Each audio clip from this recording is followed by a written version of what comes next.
did watch the press conference. I mean, I know we weren't going to talk about it, but we weren't. But I don't know. It was all right. It was what you come to expect from a YouTuber boxing press conference at this point, because I was just watching it and I was just like, for the majority of it, I actually felt a little bit uncomfortable.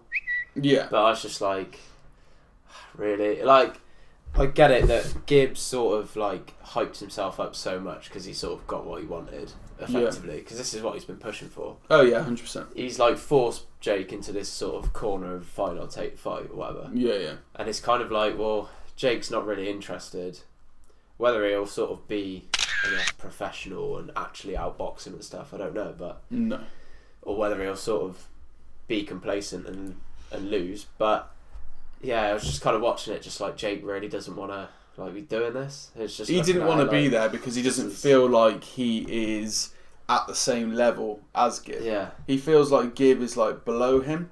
Yeah. Whereas Gibbs, like, nah, you are, like, viewership wise, Jake Paul's doing worse than AnesonGib at the moment on YouTube and Instagram or whatever else. I was looking at, I think it was a couple of days after the announcement video was released on both their channels. Yeah. I'm pretty sure Gibb had more, after like a couple of days, Gibb had more views, and it was just like... So Gibb had more views after a couple of days than Jake had in a week.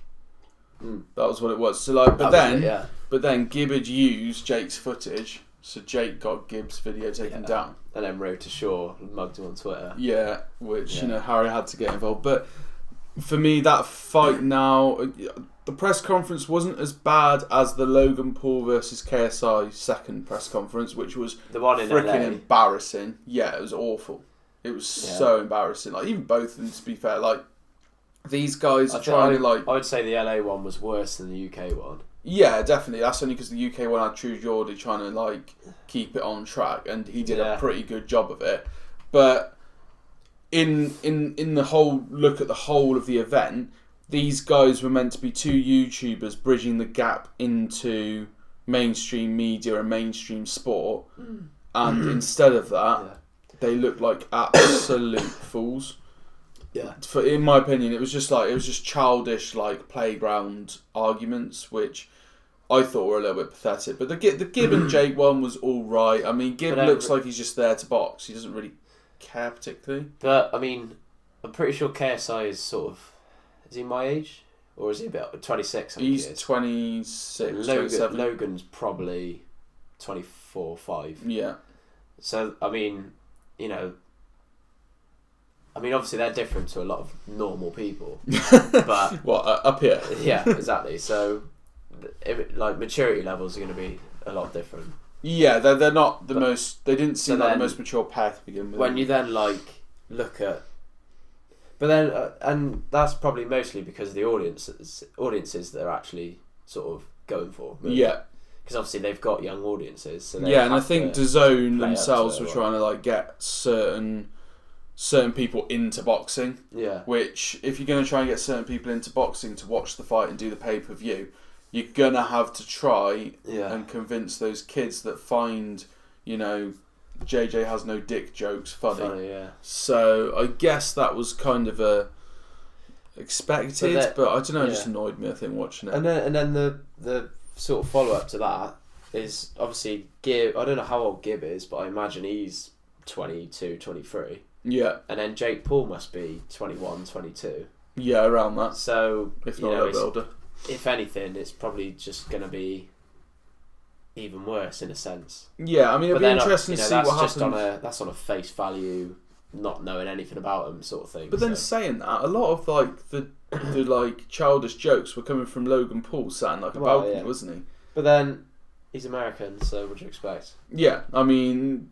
I'm sure not every American's like this, but American celebrities and American like people on YouTube in particular seem to be more like out there and vocal and in your face and always trying to make a comment, and that, you know, those guys definitely are like that. The Pauls in particular are very much like that, and they do it on more than a regular basis. Yeah, I mean, I'm 100% generalising, but if you had every single nationality in a room, you are more likely to hear an American than anyone else. So, or an Italian, from my experience, because they're just they're irritating. And then they're loud with their hands rather than anything. Oh. I mean, there's anyway, that was an unexpected segment. That was an unexpected little conversation there, but I think that the press conference was what it is. The fight, who knows what'll happen. Vidal Riley was very quiet. I didn't see him say anything in the video that I watched. He didn't say anything in the video I watched, but then there was a clip put on Twitter that I watched where he just like completely annihilates Jake. So Jake's like going at Gibbs, saying about, you didn't manage to like knock out Jake Swingler and that sort of thing. Yeah. And then Vidal goes, you're talking about the past, but let's talk about now. And if you want to talk about that past, that's fine, because Deji, who didn't even train, managed to make your nose bleed. Yeah. If he's able to do that, think about someone who's been boxing for 2 years, what they're going to be able to do and that sort of thing. So like, he said that, but apart from that, I think he's kind of gone, ooh, I'm a bit more professional than I used to be now. Yeah. I'm not this just a YouTube celebrity. No. I need to stop with all the like when he was with Shannon Briggs. When he was like sort of training KSI, well, he probably still does, but he always gave me the impression that he was very much like level-headed and he did. But then like the Shannon Briggs thing, it all kicked off. So like he lost it there. So I think he's come into this one thinking, maybe. I need to not bite. I need to not be that immature kid anymore, because I am going to be the guy that bridges YouTube boxers into like professional boxers, and I need to be that role model now. And I think he kind of had that in the back of his mind when he was at that press conference, just because he I need to do something. Keep talking. Just because he had that like awareness. Oh, I forgot to press record, but I pressed record on there, it's fine. He had that kind of awareness that... So how does that work? I don't know, I want to go check it now. He had that awareness that he was there as like a representative for that sort of like that category of people that are trying to break it into mainstream. And I think that he's learned from his mistakes from the past press conference.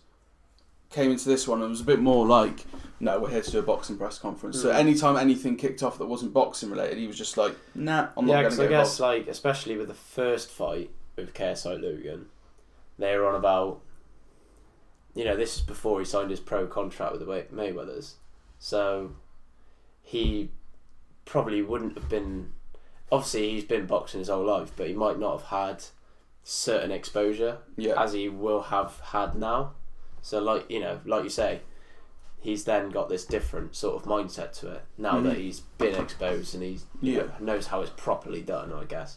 Yeah, and I think now that he knows that, he's going to take it to the next level.